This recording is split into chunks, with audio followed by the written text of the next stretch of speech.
Havia algo de errado no silêncio daquela mansão. Não o silêncio comum das casas grandes.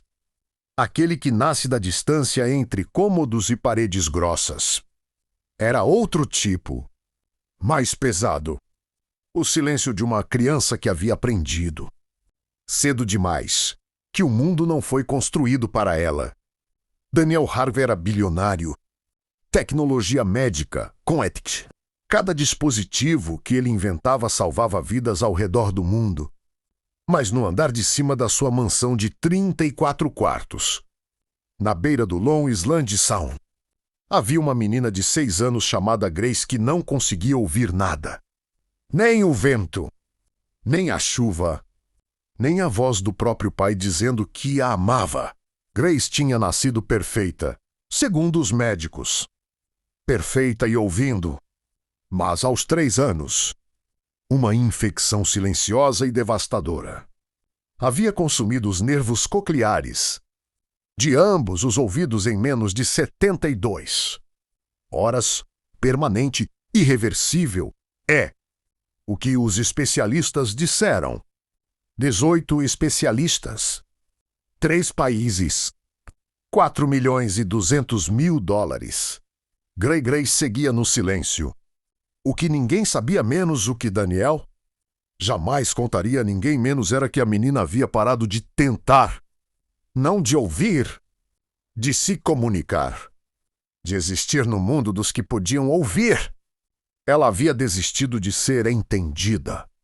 E um homem que construíra sua fortuna resolvendo o impossível estava, pela primeira vez na vida, completamente sem saída. Até aquela manhã de outubro, quando uma jovem de 29 anos, carregando uma bolsa surrada e uma Bíblia com a lombada colada com fita adesiva, tocou a campainha da mansão. Ele não sabia, mas o impossível estava prestes a começar. Se você ainda não se inscreveu neste canal, faça isso agora. Toda semana, histórias como essa, menos de fé, de transformação, de amor que vence o que o dinheiro não consegue comprar. Daniel Hargrove havia aprendido a função de tudo na vida. Cada problema tinha uma equação. Cada obstáculo tinha um protocolo. Era assim que ele havia saído do nada menos filho de um mecânico de New Haven. Primeiro da família a completar o ensino médio. Bolsa para Yale, depois Harvard. Depois uma empresa avaliada em 3 bilhões de dólares antes dos 40 anos. Ele entendia circuitos, fluxos, sistemas nervosos artificiais. Entendia como criar dispositivos que traduziam o mundo para os sentidos humanos. Mas não entendia sua filha. Grace havia sido uma criança diferente mesmo antes da surdez. Curiosa demais. Silenciosa de um jeito que não era timidez, menos era observação. Ela estudava o mundo como se estivesse catalogando. Cada detalhe para um propósito que só ela conhecia. Olhos castanhos grandes, cabelos escuros em cachos que a mãe adorava pentear. A mãe? Serena. Daniel fechou esse pensamento como se fechasse uma gaveta trancada. Serena havia partido 2 anos depois do diagnóstico de Grace. Não morreu, partiu. Pegou a filha pequena que não era Grace, o namorado que não era Daniel, e foi para Vancouver sem olhar para trás. Disse que não conseguia viver dentro daquela mansão que se sentia cada vez mais como um hospital particular. Disse que ele amava mais os problemas do que as pessoas. Talvez ela tivesse razão, mas ele não conseguia pensar nisso sem que algo rasgasse dentro do peito. Depois de Serena partir, Grace ficou mais quieta. Não era possível. Ela já era surda, já vivia no silêncio. Mas havia uma diferença entre silêncio de quem não ouviu, silêncio de quem desistiu de ser ouvida. Grace havia cruzado essa fronteira sem que ninguém percebesse o momento exato. A escola especializada em Greenwich era cara e bem equipada. Grace sabia libras americano, a SL- com fluência impressionante para sua idade. Mas em casa, ela parava de sinalizar. Sentava perto da janela que dava para o sound e ficava olhando os barcos por horas. Quando Daniel tentava conversar em ASL, os poucos sinais que havia aprendido de um aplicativo, nunca de um professor de verdade. Grace respondia com monossílabos de mãos: sim, não, não sei. Tanto faz. Ela tinha 6 anos e já havia aprendido a dizer tanto faz com as mãos. Isso era o que mantinha Daniel acordado às 3 da manhã. Não a surdez. A capitulação. Thomas Reed havia sido gerente da mansão por 11 anos. Ex-militar, 61 anos, cabelos completamente brancos. Capaz de gerir uma equipe de 16 pessoas sem levantar a voz. Era ele quem coordenava babás, tutores, terapeutas e especialistas que passavam pela casa de Grace como trens em um ramal movimentado. Nenhum ficava mais de 2 meses. A última havia sido a doutora Karen Voss, especialista em desenvolvimento infantil da Johns Hopkins. Ela ficou 6 semanas, cobrou $28 mil. E na manhã de segunda-feira entrou na sala de Daniel com uma pasta fina e uma expressão que ele já havia aprendido a reconhecer. Mr. Hargrove, ela abriu a pasta. Grace é extraordinariamente inteligente. Seu vocabulário em ASL é de uma criança de 10 anos. Ela entende tudo o que acontece ao redor dela. Daniel esperou. O problema não é cognitivo nem linguístico. A doutora Voss fechou a pasta. O problema é emocional. Grace a engajar comigo desde a primeira sessão. Ela senta, observa e quando tenta me comunicar algo, para no meio. Como se concluísse que não vale a pena terminar o pensamento, uma pausa. Mr. Hargrove, com o maior respeito, Grace não precisa de mais especialistas. Ela precisa de alguém que fique. Daniel ficou imóvel. Eu estou aqui. A doutora Voss olhou para ele por um longo momento. Depois fechou a pasta, pegou o casaco e foi embora sem responder. Naquela noite, Daniel ficou parado na porta do quarto de Grace por 18 minutos. Ele havia cronometrado sem querer. A menina estava deitada de lado, olhando pela janela, abraçada ao coelho de pelúcia, que havia sobrevivido a todos os lares temporários que a rodearam. Daniel não sabia o que sinalizar. Não sabia o que dizer com as mãos. Então ficou na porta, e Grace nunca virou para vê-lo. E depois de 18 minutos, ele voltou para o escritório e abriu o laptop. Thomas bateu na porta do escritório às 8 da manhã seguinte. Temos mais uma candidata, senhor. Ela não tem credenciais formais em terapia da surdez. Não é especialista. Certificada em ASL, mas a indicação veio de uma professora da escola de Grace. Uma pausa. A professora Mara Williams disse que esta mulher fez coisas que ela nunca viu com uma criança que havia fechado para o mundo de um jeito parecido com o de Grace. Daniel não levantou os olhos do laptop. Marque para amanhã. Thomas hesitou na porta. Senhor, com todo o respeito, 18 especialistas em 3 anos. $4 milhões. Thomas. Sim, senhor. Marque para amanhã. A porta se fechou. Daniel ficou olhando para a tela do laptop. Os números de uma aquisição que ele deveria estar analisando. Mas em vez deles, ele via o quarto de Gray, o coelho de pelúcia. Os 18 minutos na porta. Ele não sabia que naquela noite, numa pequena casa em Newark, uma mulher chamada Naomi Brooks estava de joelhos ao lado da cama, orando. Senhor, se essa menina é para mim, eu preciso que o Senhor me dê sinal. Não tenho papel. Não tenho título. Só tenho o que o Senhor me ensinou com dor. E se for suficiente, eu vou. Amanhã chegou cinzenta e úmida, com aquele cheiro de outubro que mistura folhas molhadas e sal marinho. Naomi Brooks chegou às 9 em ponto.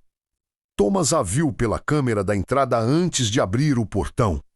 Anotou mentalmente jovem, negra. 29 anos segundo o currículo. Roupas simples, mas cuidadas. Uma blusa branca e calça escura. Os dois passados com esmero. Uma bolsa de couro surrada no ombro. E um livro grosso na mão, capa desgastada, fita adesiva na lombada. Ele abriu o portão sem dizer nada. Naomi entrou no caminho de pedras que levava à porta principal e parou. Ficou parada no meio do caminho, olhando para a mansão. Depois fechou os olhos. Seus lábios se moveram em silêncio por quase 1 minuto. Uma mão foi ao coração. Thomas observava pela câmera com uma expressão que não conseguia definir. Ela abriu os olhos, respirou fundo e continuou andando. Daniel a recebeu no escritório. Não na sala, menos no escritório, que era onde ele recebia funcionários e fornecedores, não visitas. Era uma mensagem que ele nem percebeu o que estava dando. Naomi sentou na cadeira do outro lado da mesa, o livro no colo, as mãos tranquilas. Seu currículo diz que você trabalhou com crianças surdas por 4 anos. Daniel disse, folheando o papel, mas não tem certificação formal em SL nem em pedagogia para surdos. Não tenho, Naomi concordou. Voz calma, sem defensividade. Então, como você se qualifica para trabalhar com minha filha? Naomi olhou para ele por um momento. Depois respondeu, aprendi com minha irmã. Daniel esperou. Ela nasceu surda. Nós crescemos no Bronx. Nossa mãe trabalhava em 2 empregos. Não tinha dinheiro para a escola especializada. Então eu aprendi com ela. Aprendi o que ela precisava antes que ela soubesse pedir. Aprendi a ler o que ela não conseguia dizer com as mãos. Uma pausa breve. Minha irmã se formou em Direito no ano passado. Ela fala em 4 idiomas de sinais diferentes. Daniel ficou quieto. Mas não é só isso. Naomi continuou. Eu perdi minha filha. Ela tinha 2 anos, meningite, em 3 dias. Ela não desviou o olhar. Sei o que é perder alguém sem conseguir se despedir. E sei o que acontece com uma criança que aprende que o mundo não vai esperar por ela. Que é mais fácil parar de tentar do que continuar sendo ignorada. O escritório ficou em silêncio. Daniel olhou para ela. E pela primeira vez em meses, não tinha uma resposta imediata. Grace está na escola agora, ele disse finalmente. Thomas vai lhe mostrar a casa. Você começa a se aceitar os termos. Naomi assentiu. Levantou-se para ir. Já estava na porta quando Daniel falou os outros especialistas. Todos disseram que ela precisava de mais tempo, que era gradual, que não havia pressa. Naomi se virou. O que você acha? Ela pensou por um segundo. Acho que Gray já esperou tempo suficiente. Daniel não soube o que responder. Ela saiu. Naquela tarde, Thomas mostrou os cômodos, as regras, a rotina. Naomi escutou tudo sem anotar nada. No quarto de Grace, ela ficou na porta e olhou em silêncio por um longo tempo. As paredes cinza claro. A janela voltada para o sound. Escrivaninha organizada. Com precisão militar, livros. Lápis de cor perfeitamente alinhados. Nenhum desenho nas paredes. Ela é cuidadosa, Naomi disse baixinho. Meticulosa, Thomas corrigiu. Às vezes desorganiza o quarto dos outros para reorganizar o próprio. Naomi assentiu, como se aquilo confirmasse algo que ela já sabia. No caminho de volta, no ônibus para Newark, ela abriu a Bíblia no colo e ficou com o dedo em Isaías. 4:16 conduzirei. Os cegos por caminhos que não conhecem. Os farei andar por veredas que não conheceram. Diante deles mudarei as trevas em luz. Ela fechou o livro. Tudo bem, senhor, murmurou para o vidro frio da janela. Eu vou. Na segunda-feira de manhã, Grace voltou da escola e encontrou uma mulher desconhecida, sentada no chão da sala de estar, de costas para a porta, montando um quebra-cabeça de 300 peças sem olhar para a caixa. Grace parou na entrada, olhou. A mulher não se virou. Continuou montando. As outras babás e especialistas sempre se levantavam quando Grace chegava. Faziam aquela cara de esforço que Grace havia aprendido a reconhecer. A cara de eu vou tentar muito e você vai perceber que estou tentando muito. Ela odiava aquela cara. Essa mulher não se levantou. Não fez cara nenhuma. Só continuou encaixando as peças, a cabeça levemente inclinada para o lado. Como se o côbaga fosse genuinamente interessante. Grace deixou a mochila cair no chão, mais alto do que precisava, e foi para a cozinha. Naomi não reagiu ao barulho. Thomas, observando do corredor, soergueu uma sobrancelha. Grace voltou da cozinha com um copo d'água e sentou no sofá, de onde podia ver a mulher. Ficou olhando enquanto bebia. A mulher estava montando a parte do céu do KKK, toda azul, sem referência. O tipo de sessão que a maioria das pessoas deixava para o final por frustração. Ela estava começando exatamente pela parte mais difícil. Grace desceu do sofá devagar. Chegou perto. Ficou de pé atrás da mulher, olhando. Naomi sentiu a presença, mas não se virou. Pegou uma peça. Tentou encaixar. Não encaixou. Tentou outra posição. Ainda não. Deixou de lado. Pegou outra. Grace olhou para o chão de peças ao redor. Seus olhos percorreram as formas, as cores. Depois sua mão desceu, devagar, e pegou uma peça que estava perto do joelho de Naomi. Ela encaixou no lugar que Naomi havia tentado 3 vezes. Naomi olhou para a peça encaixada. Depois olhou por cima do ombro para Grace. Grace estava com a expressão que tinha quando esperava para ver se o mundo ia decepcionar ela de novo. Naomi fez um sinal simples. Obrigada. Não oi. Como foi a escola? Quer me ajudar? Só obrigada. Grace ficou olhando por um momento. Depois se abaixou e sentou ao lado de Naomi no chão.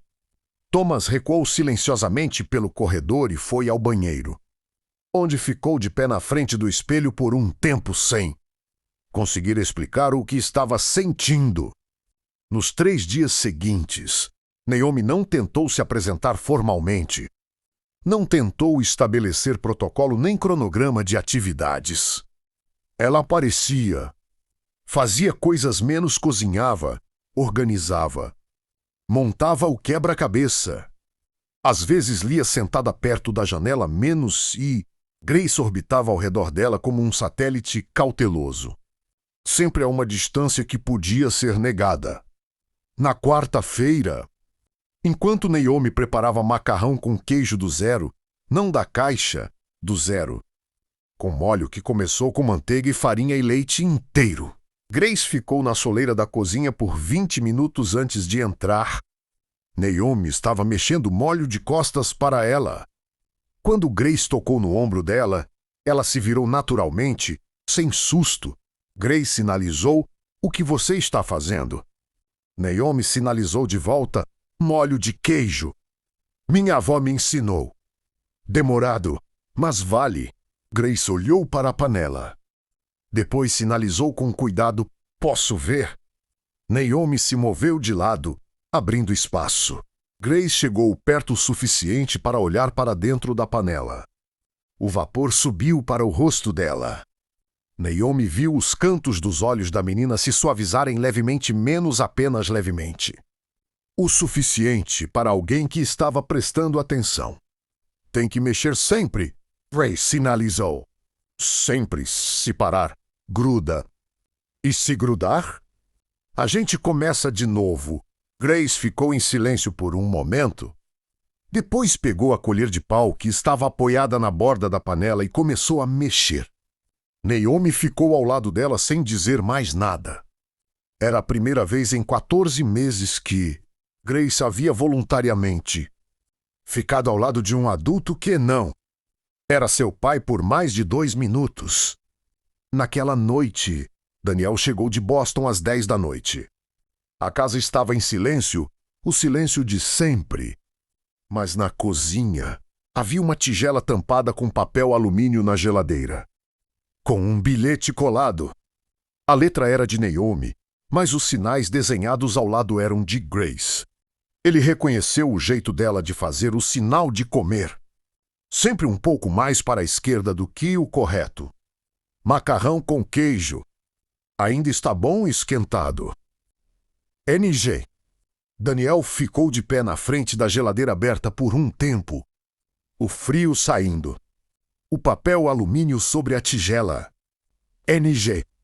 Ele esquentou o macarrão. Comeu de pé, na pia, no silêncio da mansão. E pelo jeito que ele ficou olhando para o prato no final, quando estava vazio, você diria que estava olhando para algo que não conseguia nomear. Havia algo diferente em Naomi que Daniel só foi perceber na segunda semana. Todos os outros especialistas haviam tentado trabalhar para Grace. Naomi trabalhava com ela. Era uma distinção sutil, mas devastadora. A terapeuta anterior havia chegado com fichas de atividades. O terapeuta ocupacional antes dela havia chegado com protocolos. A especialista de comunicação havia chegado com um tablet cheio de aplicativos. Todos chegavam com soluções prontas para um problema que não haviam ainda entendido. Naomi chegava com as mãos vazias e os olhos abertos. Na segunda quinta-feira, ela descobriu o que nenhum especialista havia descoberto. Grace tinha uma memória musical extraordinária. Mesmo sem ouvir, ela sentia a vibração. E quando Naomi colocou a mão no alto-falante, de madeira da vitrola, antiga que estava esquecida no canto da sala, menos a vitrola que pertencera à mãe de Daniel e que ninguém havia tocado em anos, Grace sentiu as vibrações pelo chão, subindo pelas solas dos pés. E os olhos dela mudaram. Não foi sorriso. Foi algo mais profundo, reconhecimento, como se uma parte dela que havia estado adormecida abrisse os olhos. Naomi não fez alarde. Não chamou Thomas para ver. Não mandou mensagem para Daniel. Só ficou ali sentada no chão ao lado de Grace, as duas com as mãos apoiadas no alto-falante, sentindo o blues do Mississippi de 1952. Chegar através da madeira e do verniz e do tempo. Mas o que ninguém sabia ainda era o que Naomi havia descoberto no terceiro dia. Enquanto reorganizava os livros do quarto de Grace, escondidos atrás da fileira da frente havia cadernos. 5 deles, completamente preenchidos com desenhos. Não os desenhos de criança que se espera, não casinhas, não flores, não famílias segurando mãos. Eram mapas, sequências, sistemas complexos de símbolos que Naomi reconheceu depois de estudar com cuidado. Grace havia inventado sua própria língua de sinais. Um sistema privado, inteiramente dela, que ela havia desenvolvido sozinha em silêncio. Mais de 200 símbolos, cada um documentado com exemplos de uso, variações contextuais, expressões compostas. Naomi ficou sentada no chão do quarto com o caderno no colo por 45 minutos, passando as páginas devagar. Era um dos objetos mais extraordinários que ela havia visto em sua vida. Uma criança de 6 anos, acreditando que o mundo não a entendia, havia construído um idioma inteiro para si mesma, não para se comunicar com os outros, para se comunicar com o mundo interno que os outros não conseguiam acessar. Naomi fechou o caderno. colocou de volta exatamente onde havia encontrado. Na mesma posição, atrás dos mesmos livros. E não disse uma palavra para ninguém. Ela não sabia, mas aquilo mudaria tudo. A questão era quando Grace escolheria revelar. Naomi sabia que forçar seria fatal. Grace precisava escolher. Então ela esperou. A crise veio no 17º dia. Daniel estava em casa menos, o que era raro. Trabalhando no escritório com a porta fechada. Era sábado. Naomi estava à folga, mas havia voltado porque Grace havia mandado mensagem para ela através do tablet de comunicação que a escola havia fornecido. Apenas o emoji de uma onda. Era o sinal que elas haviam desenvolvido juntas. Preciso de você. Naomi chegou às 2 da tarde e encontrou Thomas na porta com uma expressão que ela não havia visto antes, preocupada. Ela arrebentou o quarto. Ele disse baixinho: "Não sei o que aconteceu. Estava normal de manhã."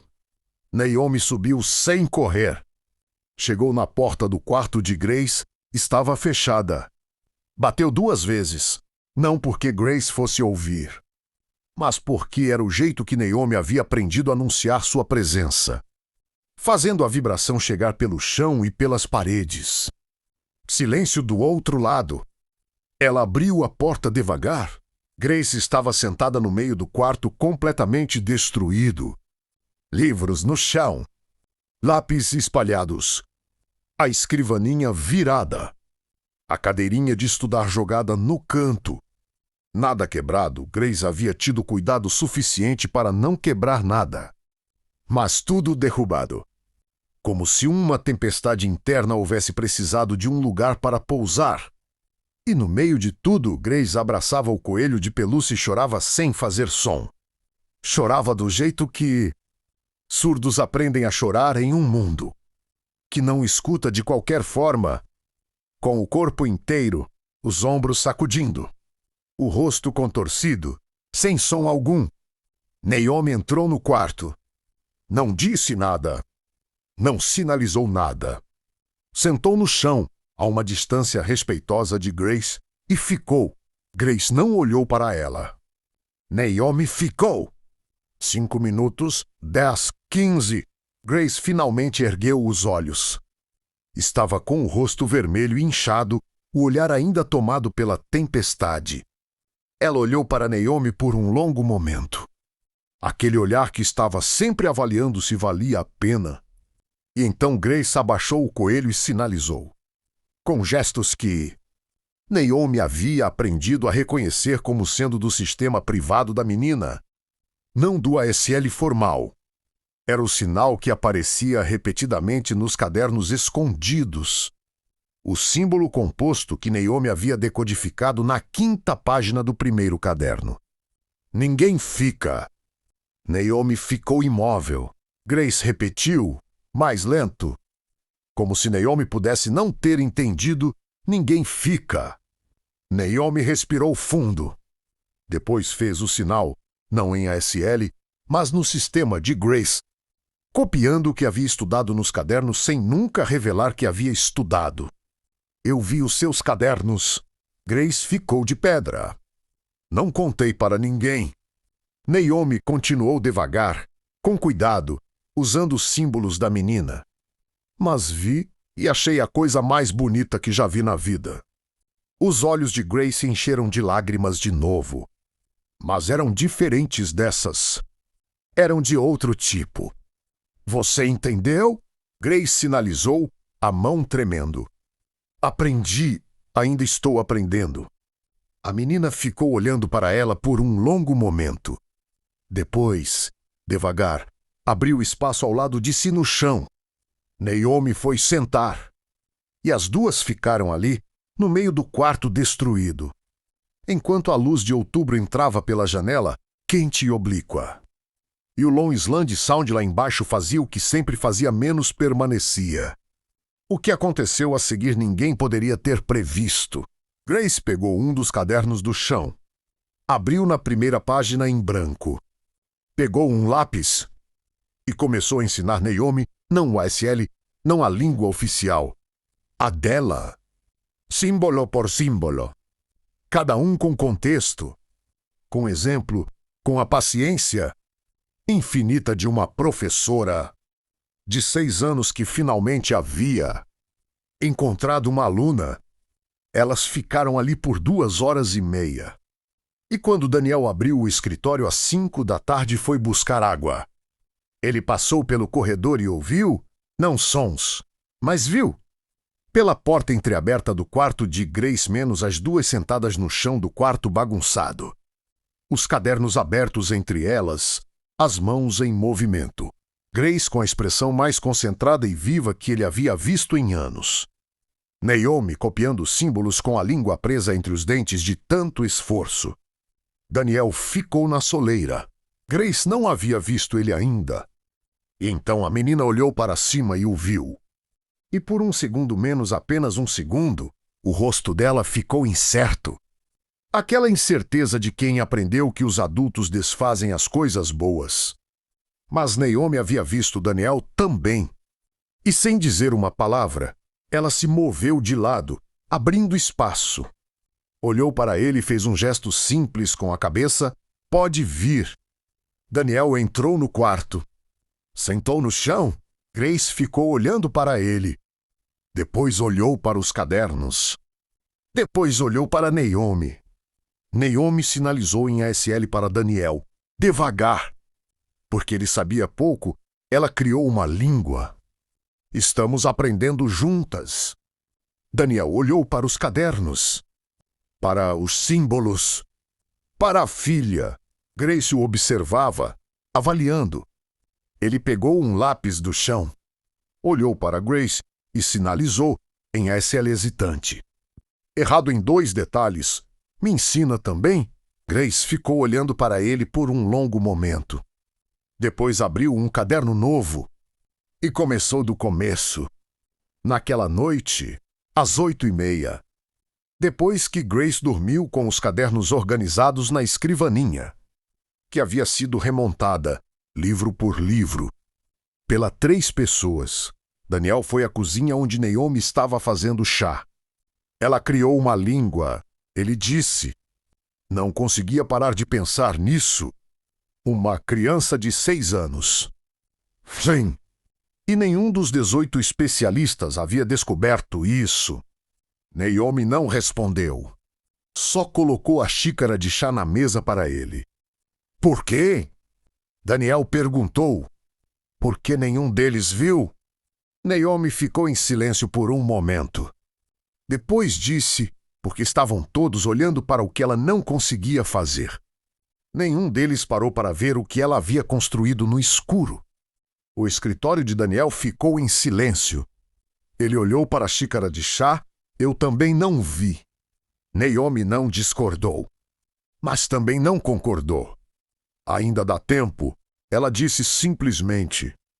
Nos dias seguintes, a mansão mudou de uma forma que era difícil de nomear.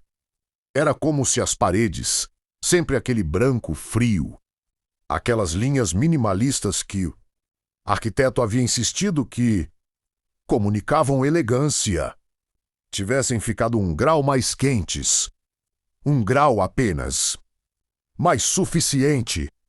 Naomi havia trazido uma coisa de New York, um pequeno vaso de cerâmica, cor de laranja que ela colocou na janela da cozinha.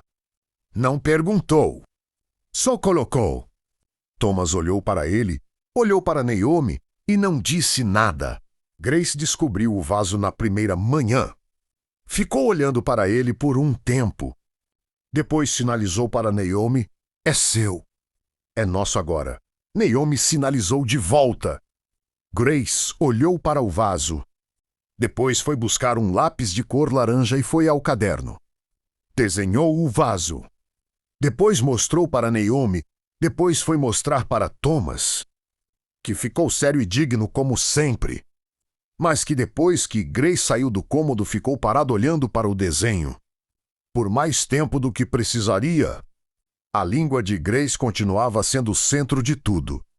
Naomi havia decidido, com uma clareza que surpreendia a ela mesma, que o objetivo não era substituir aquela língua pelo SL ou por qualquer outro sistema. Era expandir a língua dela, traduzir entre os mundos. Todas as tardes, elas estudavam juntas. Grace ensinava novos símbolos. Naomi trazia símbolos do SLDA, língua de sinais brasileira que havia aprendido de uma colega, e Grace os examinava com seriedade. Às vezes os adotava com modificações. Às vezes os recusava com uma explicação detalhada de por que não cabiam em seu sistema. Daniel começou a participar. Primeiro 1 hora por dia, depois 2. Thomas o viu uma tarde saindo do escritório, gravata afrouxada, com um caderno na mão em que havia copiado os símbolos da língua de Gra. Havia riscos e correções por toda parte. Senhor, Thomas disse. Daniel levantou os olhos. Thomas, você sabe que ninguém fica em ASL formal tem uma forma diferente? Grace usa assim. Ele fez o sinal, errado ainda, mas reconhecível. Mas no sistema dela é assim. Fez o segundo sinal. Thomas ficou em silêncio por um momento. Não sabia, senhor. Eu também não sabia de nada. Daniel disse. E havia algo na forma como ele disse, não autocomiseração, mas algo mais próximo de espanto que Thomas. Em 11 anos de serviço, não havia visto antes naquele homem. Mas o que ainda estava por vir era maior do que qualquer um imaginava. Na terceira semana, Naomi chegou com algo diferente. Uma caixa de papelão que ela carregou até a sala de estar sem explicar. Dentro havia instrumentos de percussão, pandeiros, djembes pequenos, blocos de madeira, um tantã, instrumentos que vibravam. Grace ficou olhando a caixa. Naomi tirou um djembe pequeno e o colocou no chão. Bateu uma vez com a palma da mão. A vibração subiu pelo chão de madeira. Grace deu um passo para trás, não de medo, mas de surpresa. Naomi bateu de novo. Mais devagar. Grace olhou para o chão, para os pés dela. Depois desceu e colocou a mão no chão, sentindo a vibração chegar. E então fez algo que Naomi não havia previsto. Grace pegou o djembe, fechou os olhos e começou a bater. Não aleatoriamente. Tinha ritmo. Tinha estrutura. Tinha intenção.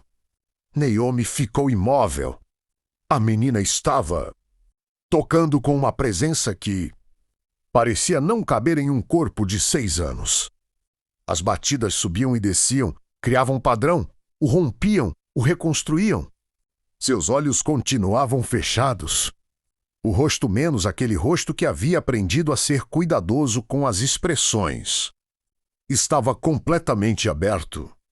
Thomas havia chegado à porta sem que ninguém o chamasse. Ficou parado no corredor. Daniel havia saído do escritório atraído pela vibração que chegava até ele pelo chão. Ficou na entrada da sala. Grace abriu os olhos e os viu. E pela primeira vez, não parou. Continuou tocando. Olhou para o pai, continuou. Daniel foi se sentar no chão, a poucos metros dela. Grace tocou por mais 20 minutos. Quando parou, havia suor na testa e os olhos brilhando de uma forma que não era cansaço. Silêncio. Daniel sinalizou, devagar. Usando os símbolos da língua dela que havia estado aprendendo, foi lindo. Grace olhou para ele, avaliou e então fez algo que havia sido raro nos últimos 2 anos. Ela foi até ele e se sentou do seu lado. Naomi estava de pé junto à caixa de instrumentos. E se alguém tivesse olhado para ela naquele momento, teria visto a expressão de uma mulher que estava agradecendo em silêncio por algo que não era dela, mas que ela havia ajudado a acontecer. Ela havia prometido que Deus sabia o que estava fazendo quando a trouxe até ali. A confirmação estava sentada no chão de madeira, ombro a ombro com o pai que havia esquecido como ficar. Mas havia algo que ainda estava guardado. A pergunta real, a que estava embaixo de tudo. Por que Grace havia parado de tentar antes de Naomi chegar? A resposta chegou em uma cofra chuvosa, de um jeito que ninguém esperava. Daniel havia chegado de uma reunião mais cedo, irritado com algo que havia dado errado em Boston. Ele entrou pela porta principal sem avisar. Não havia quem avisar. Era sua própria casa a menos e foi direto para o escritório. Passou pelo corredor e parou. Grace estava sentada na janela do corredor. A janela que dava para o jardim molhado, com os cadernos no colo. Mas não estava escrevendo. Estava olhando para fora com uma expressão que Daniel reconheceu, porque era a expressão que ele tinha quando pensava em Serena.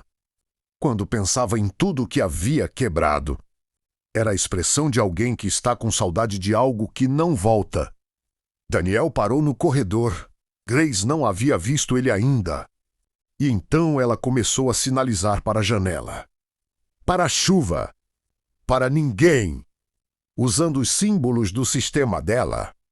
Aquele idioma privado que ela via. Construído para se comunicar com o mundo quando o mundo não a ouvia. Daniel havia aprendido o suficiente para entender. Mamãe foi embora porque eu não consigo ouvir. Mamãe foi embora porque eu sou difícil. Se eu conseguisse ouvir, mamãe ficava. O coração de Daniel parou. Grace sinalizou para a chuva, para a janela. Para o jardim vazio, se eu conseguisse ouvir, papai ficava também. Ele ficou de pé no corredor por um longo momento, incapaz de se mover. 6 anos. Aquela criança havia carregado aquela crença por 2 anos sozinha, sem que ninguém soubesse. A partida de Serena havia virado, no entendimento de Grace, uma equação simples e devastadora surdeceta igual a abandono. E nenhum dos 18 especialistas havia chegado perto o suficiente para ver isso. Daniel entrou no corredor. Fez barulho suficiente para que a vibração chegasse até Grace. Ela se virou e o viu. A expressão dela fechou imediatamente. Aquele cuidado automático que ela havia aprendido. Mas Daniel foi até a janela e sentou do lado dela. Pegou os cadernos das mãos dela, abriu, folheou. Os símbolos que havia aprendido nas últimas semanas. E então começou a sinalizar, lento, imperfeito, mas real, usando a língua dela. Mamãe não foi embora por causa de você. Mamãe foi embora por causa de mim. Porque eu não sabia ficar. Grace ficou imóvel. Daniel continuou. Você não é difícil. Você é a coisa mais extraordinária que eu já vi. E eu fui embora todos os dias para dentro do trabalho porque eu tinha medo. Tinha medo de não ser suficiente. Tinha medo de não saber como te amar do jeito certo. As mãos de Daniel tremiam levemente. Ele não era fluente naquele idioma. Nunca seria fluente como Grace, mas ele estava tentando. Estava usando as palavras dela, aprendidas com ela, para dizer o que jamais havia dito. Mas eu fico. Eu fico aqui? Grace olhou para ele por um longo momento.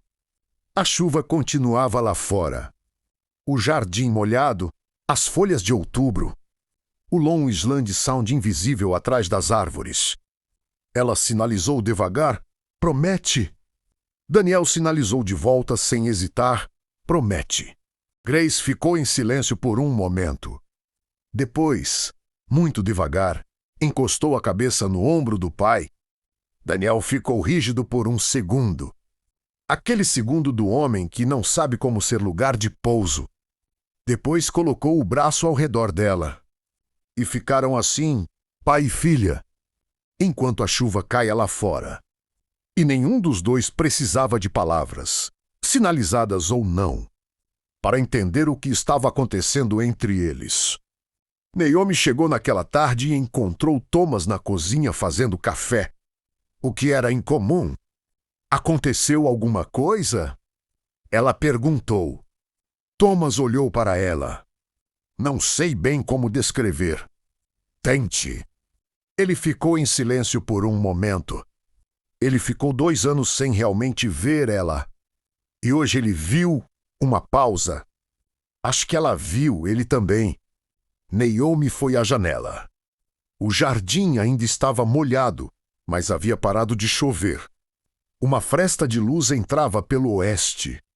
Aquele dourado de fim de tarde de outubro, que faz tudo parecer temporariamente sagrado. Ela estava pensando na sua filha. Pensava toda vez que havia um momento assim, na forma como a perda de uma criança pode te ensinar a ver as outras com uma atenção, que a dor poliu até ficar afiada. Naomi, Thomas a olhava com algo que se aproximava de gratidão, o que era uma emoção improvável para um ex-militar de 61 anos acostumado a gerenciar crises. O que você fez aqui essas semanas não é algo que qualquer pessoa faz. Não fiz nada que Grace não estava pronta para receber, ela disse. Thomas ficou em silêncio por um momento. Depois, como você sabia que ela estava pronta? Naomi pensou na resposta verdadeira menos na forma como havia orado aquela noite em Nur. Na Bíblia com a lombada colada. Na promessa de que iria se o Senhor sinalizasse. Em tudo que havia perdido e que havia se transformado. Em algo que ela não tinha. Palavras para nomear, só mãos. Não sabia, ela disse. Só vim. 3 semanas depois, Grace levou os cadernos para a escola. Não todos, só 3. Os 3 que ela havia achado mais importantes. E pediu, sinalizou, mas com uma firmeza nova. Uma voz de mãos que não havia estado presente antes, para que a professora, Amara Williams, os lesse. Amara Williams havia ensinado crianças surdas por 22 anos. Havia visto muita coisa. Havia desenvolvido aquela capacidade que os melhores professores desenvolvem, de não demonstrar surpresa, de receber o extraordinário com a seriedade que o extraordinário merece. Mas quando ela terminou de folhear os 3 cadernos, ela tirou os óculos e ficou um longo momento com os olhos fechados. Depois olhou para Grace. Você fez tudo isso sozinha? Grace sinalizou em SL formal sim, mas agora meu pai também sabe. Amara Williams colocou os óculos de volta. Olhou para os cadernos. Grace, isso é uma língua. Um sistema de comunicação completo. Sabe o que isso significa? Grace esperou. Significa que você é uma linguista. Antes de saber o que é uma linguista, Grace ficou olhando para ela. Depois olhou para os cadernos. Depois para a janela da sala de aula. Depois de volta para a professora.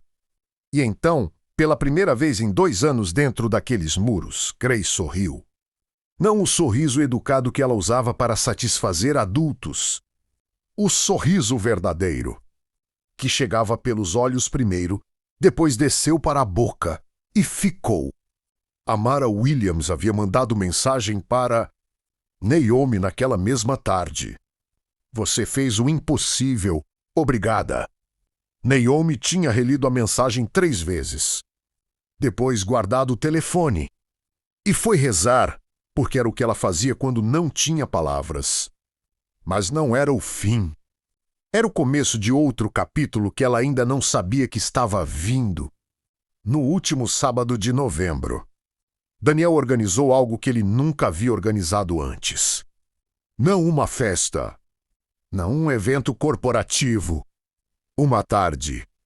Ele havia passado 3 semanas aprendendo, com a ajuda de Naomi, de 2 livros que havia comprado online, a fazer o macarrão com queijo do jeito que a avó de Naomi havia ensinado.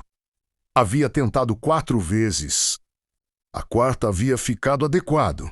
Grace ficou observando ele na cozinha, com aquela expressão de catalogação que era o seu jeito, natural de existir no mundo. De vez em quando ela sinalizava uma correção menos mexe mais devagar. O fundo vai grudar. E ele obedecia com a seriedade de um aluno que sabe que a professora sabe mais. Naomi havia sido convidada para jantar. Não como funcionária, menos como convidada. A distinção era pequena e enorme ao mesmo tempo. Thomas pôs a mesa com a louça boa, que havia ficado guardada desde que Serena tinha ido embora. Grace escolheu onde cada um sentaria. Ela escolheu a cabeça da mesa para o pai, sinal que ele reconheceu da língua dela. O símbolo que significava lugar de respeito. E a cadeira ao seu lado direito para Naomi. Antes de comer, Naomi juntou as mãos. Grace a observou. Depois imitou, não porque a obrigaram. Não porque alguém havia esperado isso dela. Mas porque havia algo naquele gesto que parecia certo. Que fazia parte do vocabulário de uma pessoa que havia descoberto que existiam coisas maiores do que o próprio silêncio. Daniel ficou olhando as duas. Depois juntou as mãos também. Naomi orou em voz alta e depois em sinais simultâneos, para que Grace pudesse acompanhar, obrigada pela mesa.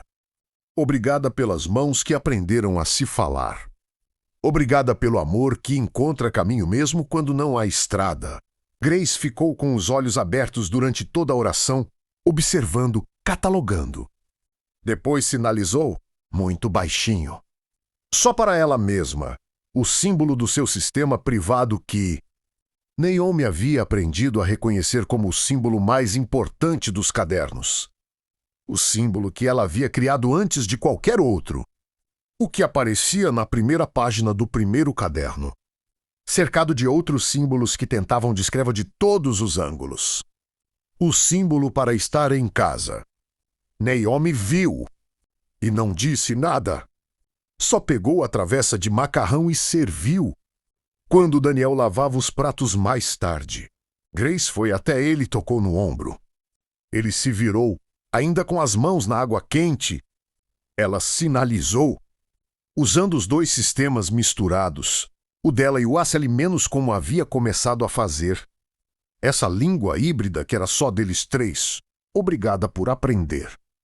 Daniel ficou olhando para as mãos dela por um momento. Depois para os olhos dela. Você é quem me ensinou a aprender?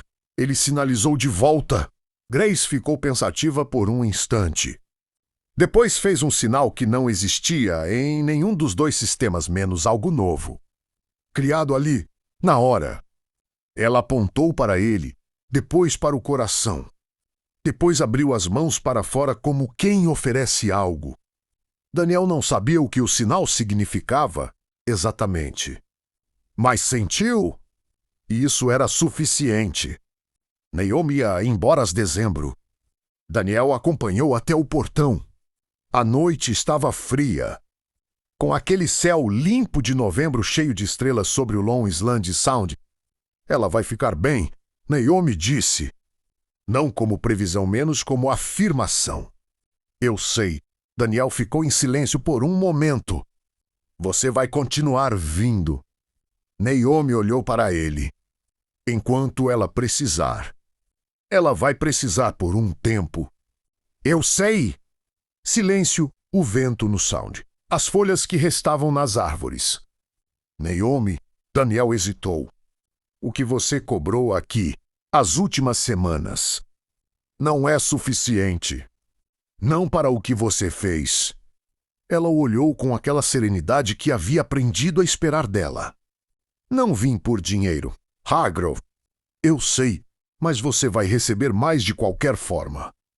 Um canto da boca subiu levemente. Tá bom. Ela foi andando pelo caminho de pedras, a bolsa surrada no ombro, a Bíblia na mão. No portão, parou e olhou para trás. Mr. Hargrove, uma coisa... A língua que Grace criou. Não deixe acabar aqui. Documenta. Ela... Tem alguma coisa que o mundo não viu ainda. Daniel ficou olhando enquanto ela se afastava pela rua calma. Depois olhou para cima, para as estrelas sobre o Sound. Então entrou e foi ao quarto de Grace, que estava dormindo com os cadernos na escrivaninha organizada. o coelho de pelúcia no braço, a luz de fora, aquela claridade pálida de novembro. Entrava pela janela e caía sobre a cama de um jeito que parecia intencional. Daniel ficou na porta por um momento. Depois entrou, foi até a escrivaninha e abriu o primeiro caderno na primeira página. O símbolo estava lá, o que Grace havia criado antes de qualquer outro. Estar em casa. Ele ficou olhando para ele por um longo tempo. Depois fechou o caderno, apagou a luz e foi ao próprio quarto pela primeira vez em anos sem passar pelo escritório antes. E naquela noite, Daniel Harf, o homem que havia construído uma fortuna inteira resolvendo, impossível menos aprendeu que algumas coisas não são resolvidas, são habitadas. Dia a dia, mão a mão, símbolo a símbolo, até que o silêncio que existia entre duas pessoas começa a ficar cheio de tudo o que importa. Grace havia construído uma língua no escuro porque precisava ser entendida. E uma mulher de Noor, que havia perdido uma filha e transformado a dor em propósito. Havia cruzado o portão de uma mansão fria e sussurrado para o silêncio: eu ouço, não com os ouvidos. Contudo, o amor nunca falha. Ainda que as línguas cessem, ainda que o conhecimento se acabe, o amor permanece. Há crianças que inventam mundos inteiros porque o mundo não foi feito para elas ainda. Adultos que chegam tarde demais e a tempo ao mesmo tempo. E há pessoas que Deus envia sem título nem credencial, só com as mãos cheias de atenção. Que é a coisa mais rara de todas. Se essa história tocou algo em você, compartilha.